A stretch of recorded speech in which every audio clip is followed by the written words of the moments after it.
দোকানওয়ালা ভাই মোক 20 টাকার একটা বিস্কুট দাও তো। কি বিস্কুট দেব? মুই তো ভাই অন্ধ মানুষ, চোখে দেখো না কোনটা বা ভালো বিস্কুট আর খারাপ বিস্কুট তো বোঝো না। একটা ভালো একটা মোক বিস্কুট দাও।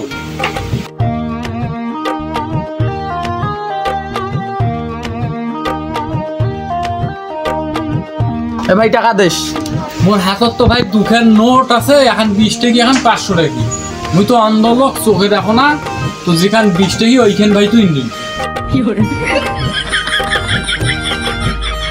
আর আশেপাশে তো কারো নাই, আর 500 টাকা এখানে এখন তুমি গাইড করো। থাক ভাই মুই গেনু, মোটে ফির এখন আছে 500 টাকার নোট, ওখান ফির ভাই জাল নোট। খবর পানু 4 রুপা বলে পুলিশ খেত পাতার হয়ে বেড়া জাল নোট ধরবে। এই জাল নোট খান বাইজে পোড়া দেন। থাক বাড়ি গেন। ওরে আল্লাহ, বেশি লোভে মোর লস হয়ে গেল রে।